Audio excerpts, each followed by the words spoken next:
Hey everyone, this is Megan Hillier from Know Your Ancestors, and you're listening to the Know Your Ancestors podcast. Many of us have an innate desire to understand our roots, to know where we come from, and to understand the lives of our ancestors.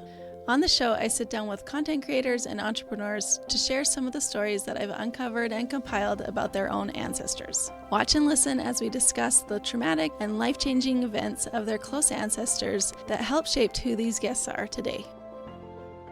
Welcome to the podcast today. I am sitting here with Christopher Ward of Model Strangers, and I am so excited to talk to him. I've been looking forward to this interview to be able to talk to him and share what I found with him. I met with him a few months ago and talked to him and his mother about some of his ancestors and things he was interested in learning about. But before we get started with sharing those things, Chris, can you just introduce yourself, let the listeners know who you are, your work, and kind of what you do? Yeah, no problem. Thanks very much for inviting me to take part. It's been very exciting to speak with you. And this is something that I've never done before. So I'm interested to discover what you've discovered. But anyway, my name is Christopher Ward. I was born in Durban, South Africa, but my heritage and all my family is from Northern Ireland. And my parents and I back to Northern Ireland in 1995, which is where I've been living since. I am primarily a videographer with a little bit of photography as well. I've been doing that for the past maybe full-time 12 years, maybe more. So primarily a wedding videographer. Up until last year, I was feeling just a little bit uninspired, creatively unfulfilled. I wanted to try something new. And I just had the idea to do Model Strangers. It was a bunch of different ideas that sort of amalgamated into Model Strangers. Yeah, I just felt with so much excitement and inspiration. I wanted to see what would happen. So the idea basically of Model Strangers is I go out onto the streets and I find somebody that looks kind of interesting or speaks to me in some way, and I will approach them. I will introduce myself. I'll pay them a compliment, and I will explain the concept to them, find out who they are, find out their backgrounds, anything interesting that they have to tell me, and then take their picture. So yeah, it's a little bit of photography as well. And so I take a portrait of them. And my first post was in July of 2023. And I have grown on Instagram to 1 million followers in that time. And I think that speaks to my work is kind of wholesome and it's about connecting with people. And I think the reason why it's resonated with so many people is because we feel kind of disconnected. I think we live in very atomized societies. We're all disconnected from each other. We're always on our phones. That human connection, I think, is really missing in our lives today. So I think that's why people have responded to it so positively. And I'm thrilled. And I'm also something that I didn't think about when I started this project is about how I would be changing lives. So I'll speak to somebody, I'll put them on my accounts. They'll go viral. They'll get millions of views, and that'll open up opportunities for them. Because for example, my biggest success story is a lady called Anne. She's probably 71 now. I met her last in January, and she had 40 million views. She went completely viral, super viral. She designed a modeling, and she just recently did an opera. Not speaking well, she wasn't, but just all these opportunities that have come her way as a result. On Friday night, I was at her very first catwalk show, runway show. So it's just amazing. And she's so thrilled. She's so thrilled. This is all happened to her. This is all happened to her as a result of just a chance encounter with me in Belfast, Northern Ireland in January. So I feel like I'm in a privileged position where I'm changing lives. That's amazing. Yeah, I came across your account on Instagram and was inspired, like you said, it's just wholesome. I think seeing that everybody has a story. We see people walk by and yes, we don't think anything of them, but when you stop and actually talk to someone, and hear their story, hear their struggles, hear their humanity. Like, it really does bring us together. So I think that's a really powerful thing that you're doing, and a cool side product that, it's giving opportunities to these people that you stopped on the street. Yeah. Very cool. Yeah. Yeah. It's interesting what you say there about everybody has a story. We're all very similar in many ways. We all have the same fears and desires, but we all have different backstories and different histories. And I find that very, very interesting to find out. Yeah. Yeah. Yeah. So I'm glad you discovered. Well, I'm glad you responded to me. I'm sure you get lots of messages. So I was very happy that you replied and were willing to come on the podcast today. Well, Christopher, absolutely. with that everyone has a story. Our ancestors all have stories, right? We all come from different backgrounds, different experiences, and those things shape who we are today, right? And I think that's a really powerful thing, that when we understand those stories of those people that came before us, those people that their experiences, their trauma, their trials, that those responses to those experiences, how they coped is affecting us today. So when we chatted before, I chatted with you and your mom, and you shared an interesting relation that you had discovered, well, that your mother had discovered. Yeah, the Brontes. Yes, to the Brontes. So I'm just going to start sharing my screen, and then we'll start talking about them. All right. Can you see that there? I can, Megan. Yes, I can. Yeah. Awesome. Okay. So your mother had discovered that you're related to the famous Bronte family, Charlotte Bronte and Bronte them. So your 6 great-grandparents were Hugh Bronte and Alice McClory. And their oldest son was Patrick Bronte, who was the father of Charlotte, Emily, and Anne Bronte, right? The famous authors of Jane Eyre, Wuthering Heights, and poetry, etc. Then you descend from their son, William, so the brother of Patrick. So here you can see we've got Hugh and Alice here, and then here you descend from William. Then Patrick was the father of the famous Bronte sisters there. So you're like directly related to that Bronte family. Directly related. Directly related. Well, I mean, yeah. Your 5th great-grandfather, William, was Patrick Bronte's brother. So my 5th great-grandfather, my 5th great-grandfather. It was Patrick's brother. So your 6th you share 6 great-grandparents. Wow. Yeah. That's amazing. So you were curious, wondering, have I inherited some of that storytelling gene in that family? But I wasn't able to find much about William or his son William, but there is this Bronte tour that you can go on near Rathfreland in County Armagh, where Rathfreland, yeah. Rathfreland. Okay, I know I'm going to mispronounce so many of these Irish names here. That's fine. Yeah, so I found this video on YouTube. Someone had filmed all these kind of boards that explain the history of the Brontes. So here's a bit of the story of his father, Hugh Bronte, which is actually your 6th great-grandfather, and his beginnings there. So it says Patrick's father, Hugh Bronte, it was actually Bronte, Brunty, was the original spelling, and then Patrick changed it to Bronte with the umlaut above the O. It said in hopes that people would pronounce it correctly after he had moved to England, that they wouldn't pronounce it just Bront.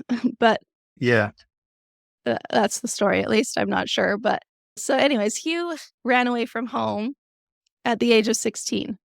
And then he obtained work at Mount Pleasant lime kilns near Dundalk in the County Louth. And he then became friends with a man named Paddy McClory, and eventually fell in love with Paddy's sister, Eleanor, known as Alice. So Alice's parents didn't really approve of this courtship. She was, supposed to marry some other man. And it said that on the day that Alice was due to marry her former fiance, Joe Burns, she is said to have eloped with Hugh Bronte, and then they were married in 1776. So this part I thought was interesting. So after they married, they had a son, Patrick. He was the oldest. And then after a few years, they moved to this, they built a 2-story house on Alice's parents' land, the McClorys. And I thought this was interesting. It says, in the evenings, Alice would take up her knitting. The children would huddle around the fire and listen to their father's stories of legends and folklore. Hugh was known throughout the area as a good storyteller, a talent inherited by his granddaughters. Quite often, his friends would crowd into the cottage to hear tales of past heroes. So your 6th great-grandfather was a storyteller, and that's likely where his granddaughters inherited that storytelling from.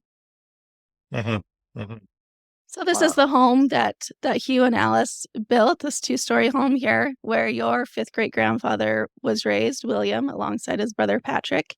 They had 10 children, so they raised 10 children in this home near Lisnacreevy. Not sure if I'm saying that right. Lisnacreevy, okay, yeah. So that's their home is still standing there. So you are curious about, any other stories of storytellers or artists in your family line. I wasn't able to find evidence of that. William, this is the death record of William Bronte. This is your 4th great-grandfather. So your 5th great-grandfather, William, married and had children. He had a son, William, who you descend from, the 4th great-grandfather. So this is the nephew of the famous Reverend Patrick Bronte. Here's his death record. Okay. So you can see that he died at the age of 81. He was a farmer. He died just of old age. That's what it says. But he died at Lacan in Drumbalrony in the County Down. Okay. Yeah. Wow. So I was curious how the potato famine, that's what we hear about, the potato famine of Ireland. Yeah. How drastic that was there. So I was wondering if that affected your family at all. I didn't really see any evidence as I was researching that, but it looks like it didn't affect the north as much as it did the western parts of Ireland. Or the western parts of Ireland, I see. Yeah. So they lived up in here, and so maybe it didn't really affect them much. They were farmers, but not sure how that affected them in the mid 1800s there. But so I kind of followed the line down towards you, but I thought it would be interesting to learn some of these ancestors that are a little bit closer to you from the Brontes. So you can see here's Margaret Bronte. So she was the granddaughter of that William. So this is your 3rd great grandparents here. So these are your 3rd great grandparents, Daniel, Callahan, and Margaret Bronte. So they had at least 7 children. I found all their birth records, and they're attached on an ancestry tree that I'll be sharing with you. But they likely had children before this, but these are the ones that we have records for.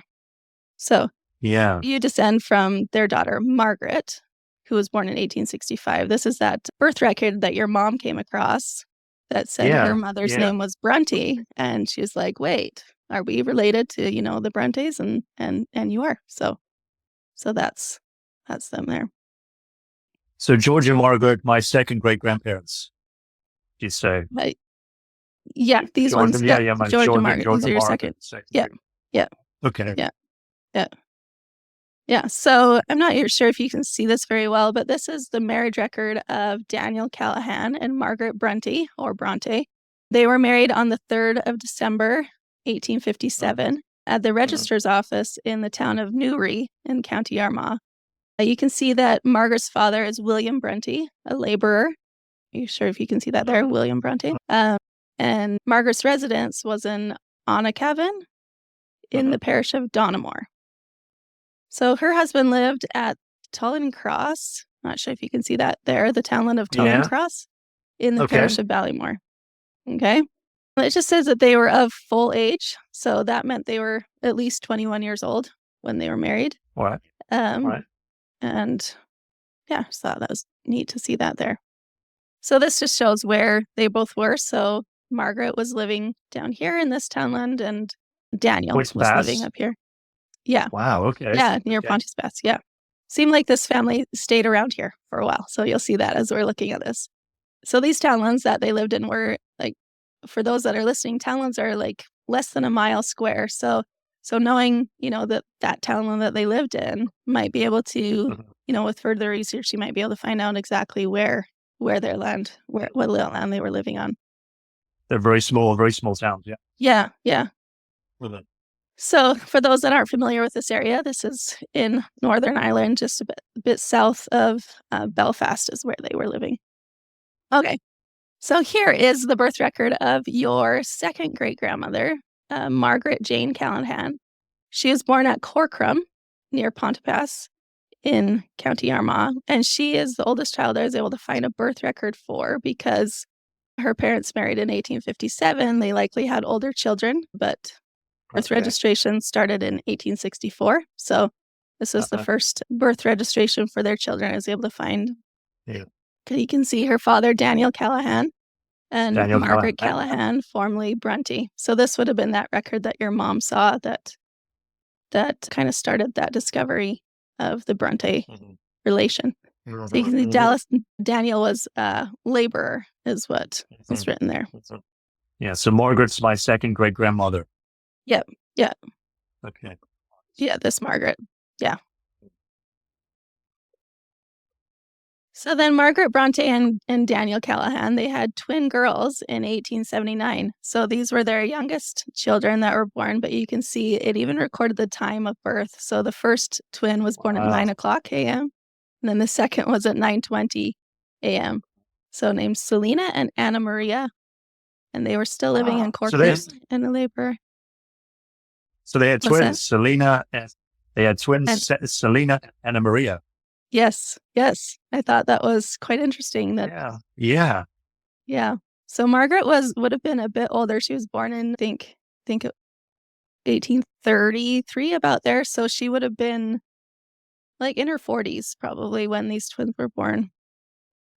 Selina, I don't think is too common a name here. It's no, it's not. Name, yeah. No. So here's the census, the 1901 census, and you can see that the family here, Daniel, Margaret, and then 4 of their children, William, Daniel, Selina, and Annie. So your second great-grandmother, Margaret, would have been older, and she would have been moved out by now. I thought it was interesting. Their ages are quite off. So it says they were only 52 and 50, but your grandmother would have been, she was born in 1865, so she would have been, 35 by now? So there's no way they were that young. But it is common for census ages to be recorded incorrectly, so I'm confident this is actually the right family. And you said there's somebody missing there. You said there's something. So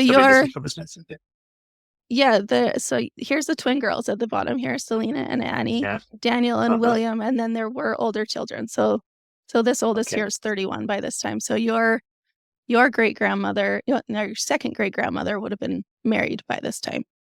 So she was not living in that household. Yeah. Okay. So they were now living in the townland of Tolini Cross. Not sure if I'm saying that right. And this was nearby where their children were born. So they likely moved sometime after their twins were born from Corcrum to Tolini Cross, which is just a neighboring townland there. All right. So interesting, in the 1901 and 1911 censuses, talks about the house that they were living in. So here, it's kind of hard to read here, but this is the line that was your third great-grandparents. So they were living in a house that was built, and it was a private dwelling. And then the 2 stands for the number of outhouses, like outer buildings or other buildings. And then if the house is inhabited, yes. Then all of these describe what the actual house was like. So the walls, you got a 1 if it was built of stone or brick or concrete. And you got a 1 here for the type of roof.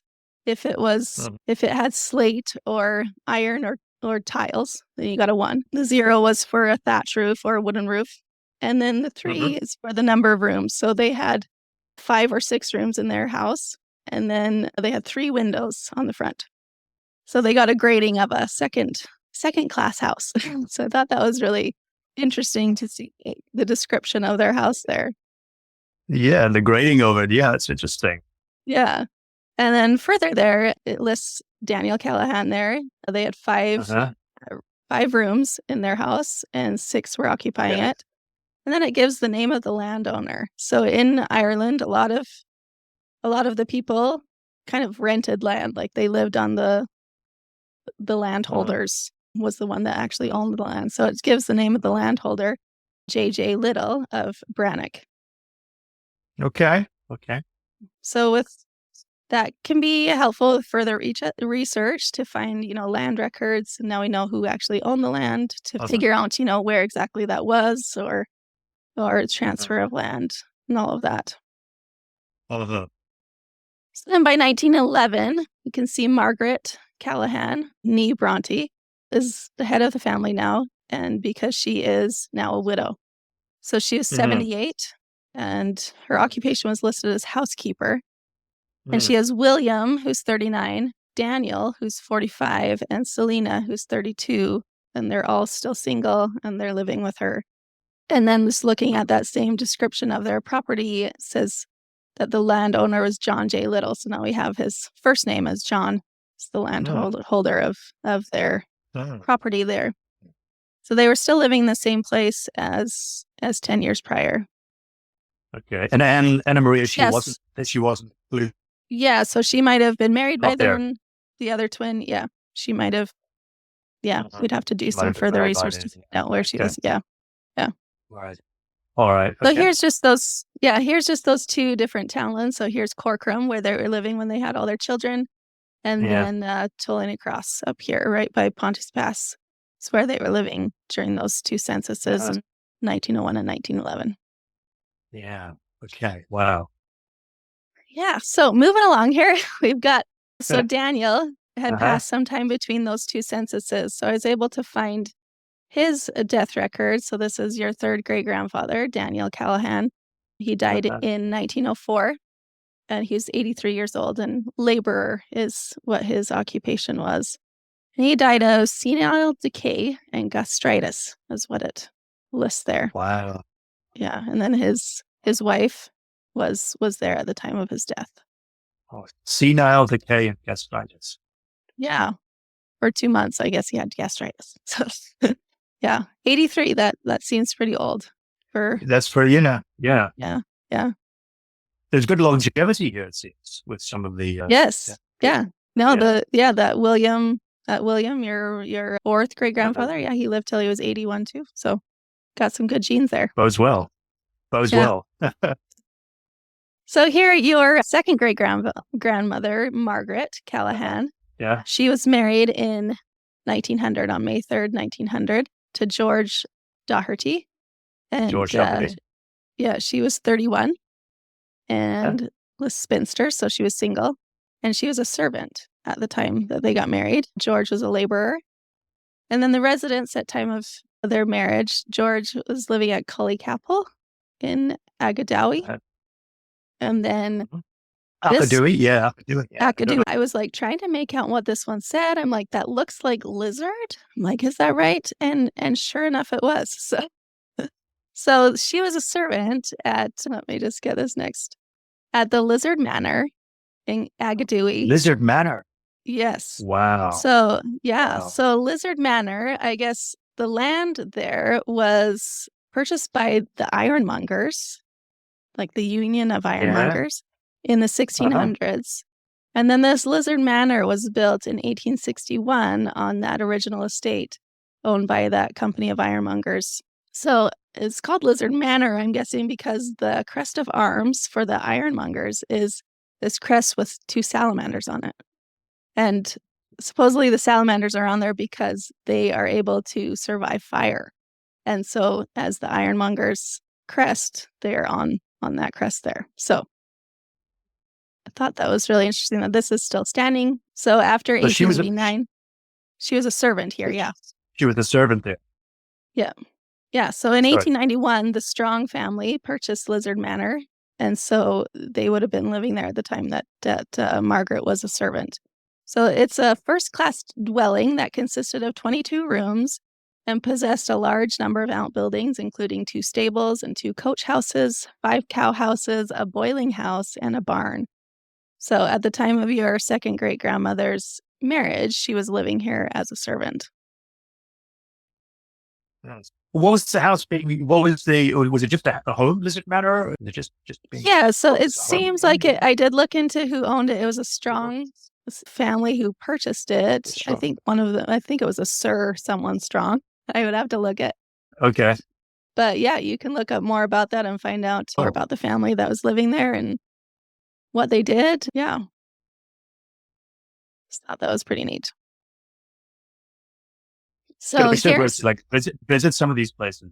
yes, I know, because you're probably relatively close Ah, to all these places, right? absolutely. Absolutely. Yeah, yeah, I've never been to Lizard Manor before. yeah. You'll have to go for sure. Lizard Manor sounds exciting. All right. So then the following year, after they were married, they were living here in the 1901 census. So you can see George and Margaret. And then they had a son, George, who was 10 days old by 1901. And also you can see Esther Doherty living here, who was 80. So this was George's mother was living with them. So this would have been your third great grandmother, who was Esther. Esther. Yep. So George's mother. Then you can see that George was a butler of linen goods, was his occupation. It's Ah, listed there. oh, Yeah. So here is the birth record of your great grandfather. So William John Doherty. He was born at Ballygolly, which was, let's go back here. That was in Londonderry. Yeah. So he was born in 1903, in January 21st, in 1903. You can see his parents, George Doherty and Margaret Doherty. And then George was a laborer, is the occupation that was listed there, even though he was a butler earlier. But so that's your great grandfather's birth record. my great grandfather, William John. Yeah, William John Doherty. Yeah. William John. Okay. So then in 1911, here's the family again. So you can see George, and he is now listed as butler. And Margaret was 48. Their ages are a little bit off. So when you calculate when they were born, it doesn't quite match up, but seems like people didn't keep Yeah. track of their ages, the same that we do now. But they were married for Yeah. 10 years. They had been married. That's what this 10 over here means. And Margaret had 3 children, and 3 were still living. So these are their 3 children: George, William John, your great grandfather, and then Margaret is the youngest, is 6 years old here. So your Okay. great grandfather was 8. So then with this description of their house, you can see that their home had solid walls, brick or stone. Their roof was either wooden or a thatch roof. It had 2 rooms and 2 front windows and was considered third class. And there's his name there, George. It's And this interesting, is, like the classes. I yeah, wonder how they came.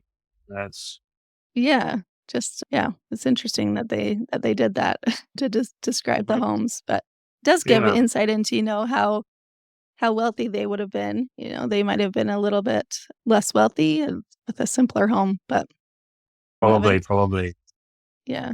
So this is where they were living in 1911, in Ballygolly, just Uh-huh. southwest of Ballymoney and right south of Coleraine. Wow, wow. So there's Coleraine. I mean, that's where I live, and it says Oh, per wow. law union Coleraine. So there you go. Yeah, so they had all these different divisions in Ireland. So there's the county and then the poor law union and then the district division, the barony, the parish, and the townland. So there's all these different divisions there. But all right. That's George Doherty. Mhm. So maybe I'll pause there for a minute because we're going to start talking about some of your other family. So as you've been hearing about this Bronte line, being related to Hugh and Alice Bronte, your 6 great grandparents, and talking, about a bit about your closer relatives, your 3rd great grandparents, Margaret and Daniel, and then 2nd great grandparents, George and Margaret Doherty. How are you feeling as you're learning a bit more about them, where they lived, kind of what their life might have been like as laborers in Northern Ireland? Yeah, I mean, it's just fascinating. I mean, there's the common theme there of labor. There's a lot of laborers in the family, and so they must have just had. So you can just imagine the hard life that some of them would have had. But also what's interesting is that, as we talked about, the longevity there. So even though they had presumably kind of a hard life, they still sort of lived to into their 80s. I also wanted to mention the house that you showed a picture of in Lisnacreevy. See it like still standing, and it looks in good shape. And I really would love to just go out there sometime and have a look at the house, and also to have a look at Lizard Manor, because I've never, and it's probably quite close to me, Lizard Manor. So I really want to get out there and have a look at cool. it. And yeah. Oh, cool. Yeah. Well, I think it's neat to see here where I live in Western Canada. It's like all of the buildings are relatively new because we just started civilization here in the late 1800s. So it's really neat to see that, that first house in Lisnacreevy, like that was your sixth great grandparents that lived there, which is pretty incredible. All right. So we've been talking mostly about just about that one little sliver of your family tree, just from the Dohertys up to the Brontes, right? And we just ended up talking about George and Margaret Doherty here, your second great grandparents on your maternal line. And then Margaret descending from Hugh Bronte, your sixth great grandfather. But now we're going to spend a bit of time on your father's line. I had a genealogist named Miles Lynch who helped research a bit of the Ward line here. I'm going to share what he was able to uncover about them. Okay. All right. So your great grandfather, James Ward, was living with Richard and Eliza Hunt in the 1901 census. So he was listed as their adopted son. Okay. He was 16 years old and listed as a laborer. And then, so I was curious, adopted son, like what happened there? So I looked up, tried to find a birth record for this James Ward. He was living in Limavady. Is that how you say that? Limavady. Limavady? Yeah. Okay.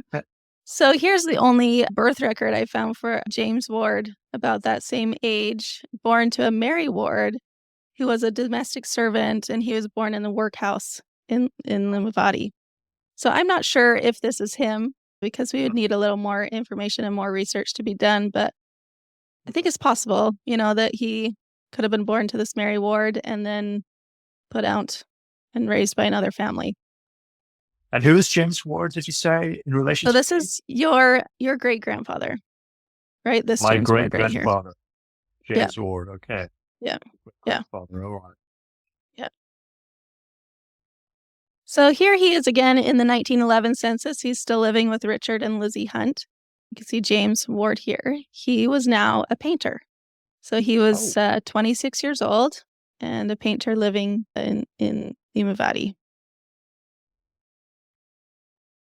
Limavady. All right. That's just about 30 minutes from me. Cool. Yeah. So there is the workhouse, if that is his mother, which I'm not sure, but the workhouse is still there. I was looking at that, but I wasn't sure if that's her, so I didn't want to spend too much time on that. But so then James, so your great grandfather, James Ward, he married Mary Butcher in 1914, and he was still listed as a painter here, living in Limavady. And he does list his father as James Ward, a laborer. So that makes me think, okay, we got to do more research to find out if he did know his father was James Ward, if there's another James, got to do some more research to find out who his parents were. But I thought it was interesting that he was living with another family as a teenager, at least. So then so James and Mary had a son 6 months later after they were married. In December of 1914, who they named James also. And so here's your great-grandfather, James Ward, and then Mary Ward, and then James Ward is listed as being a house painter. So that was his occupation in 1914. So because he was listed as a painter before, it's likely he was a house painter. So probably not, an artistic painter, but painted houses. It's likely painted houses. Yeah. So then your grandfather, Robert Ward, was born in 1919, the 23rd of November. And here's James Ward and Mary Ward. And then James was listed as being a rural postman. So No longer a painter. Now he's a postman. A postman. Yeah. And that's Robert Ward's, my grandfather. Yeah. Yeah. So they lived in Audimoyle in Ballerina, Derry. This is where they Oh, lived okay. when your grandfather was born in 1919. Okay. Yeah. Right. Interesting. So that's where they lived. Yeah. Yeah. So then here we have the death record of Mary Ward. So this is your great grandmother. She died on the 3rd of December, 1919. So this was just 10 days after your grandfather was born. Wow. Yeah. So she died of septicemia. So an infection likely after childbirth is what she passed away from, which is quite heartbreaking. Yeah. So now James has a son, James, who's 5, and this 10-day-old baby. And So it's interesting she's referred to there as a postman's wife. Yes. Yeah. That was, I guess, considered her occupation, I guess, at the time of her death. Yeah. Interesting. Yeah. So she was only 30 years old. And then when we talked with your mother, she said that the story was that after she died, James, your great-grandfather, took his son James, who would have been about 5 years old, to Scotland. So I did try to find records of them in Scotland, but there were too many possible James Wards with even a son that was about that age. So I'm not sure where they would have ended up in Scotland, but maybe family stories can kind of fill you in on that. But yeah. So I know that you were interested in seeing if there were any storytellers or poets or artists or writers in your family tree. So though the records don't really tell the full story, just because their occupation was listed as laborer doesn't mean that they weren't a storyteller, right? Yeah. But as far as the evidence goes, you can't see much of that aside from the Brontes. But Miles, the genealogist who helped research your line, he reported that, I'm just going to read what he said the surname Ward in Ireland is an anglicization of the Irish name Mac and Bard, which means son of the bard or poet or storyteller. So it appears that you do have some storytelling roots on both your maternal and paternal lines of your family tree. So it's the son of the bard. That's just so yes. Mac and Bard is Ward. I guess so. Yeah, I guess that. Yeah. Anyways. Yeah. Like having the Brontes there is just amazing. It just as a young person when I was a teenager, I was always writing. That's what I wanted to be. This is before like the Brontes we knew about that. That's what I wanted to be. I wanted to be a writer, and I was always like starting novels and writing a lot. I sort of like put that on the back burner now because life goes on the way and you pursue other things. But it's interesting, I'm a firm believer in just something being in your DNA, something just being in your DNA, those creative genes or whatever it is. I know there's the argument between the nature versus nurture, but I think a lot of the time it's just nature, I agree. Well, I think you have the opportunity now to pursue some of those things, whereas some of these ancestors, they were just fighting to survive, right? They had to work, they had to provide in probably not the greatest of circumstances. So yeah. Who knows what they would have done if they had the ability to follow those genetic predisposition there. So I think a lot of people back then, just life is just about survival. It's just about surviving. Which makes it interesting to know that happy that the Brontes were able to, explore that talent that they had. The world is richer because of it.